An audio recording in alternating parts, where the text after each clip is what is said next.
Hey guys, I just wanted to send this out. I wanted to tee up the discussion about defining tier 1 issues and creating or updating documentation around those issues.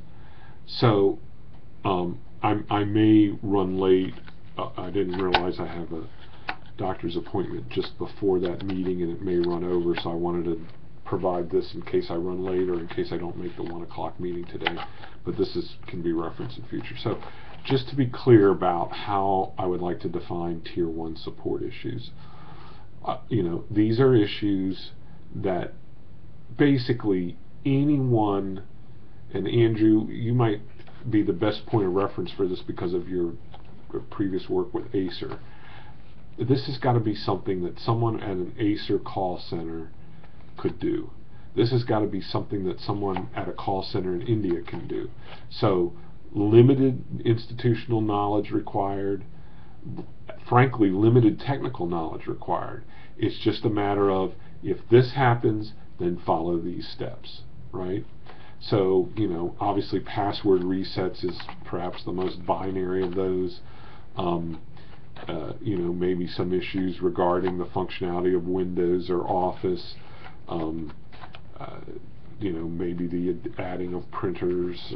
I'm not really sure off the top of my head, but those kinds of things that we could easily outsource, or in the short term, be the kind of things that a Mark, a Miles, somebody that we hired new off the street could quickly, if they were assigned tickets with a link to the document, they could work the ticket. And I consider these type of issues, pure tier 1 issues, to be region agnostic or user agnostic. So to me, once we get rolling, these would be just like now. Network security issues come off. Mike and Betsy work those. They don't go to the region. I would see that these kind of issues come off as well and are just handled as pure tier 1.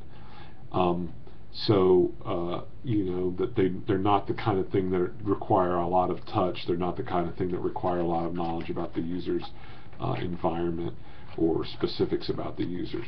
Now, part of defining these would be the escalation path. So, if you follow these 5 steps, it's a tier 1 issue. If you can't get a hold of the user because you need their interaction, then it gets escalated out to the field.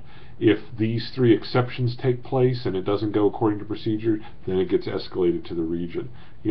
Something like that. But so my hope is that we could define the 10, 20, 30 issues that we consider to be pure tier 1, can be resolved by following clear procedures, require minimal institutional knowledge. That's what we're looking for. So if we can start with a list of those, the state of the documentation for those, like do we have documentation or we don't, if we have it, are we satisfied with it, does it need to be improved, and who's probably the best person to take ownership of creating or updating that documentation. Okay, hope that helps.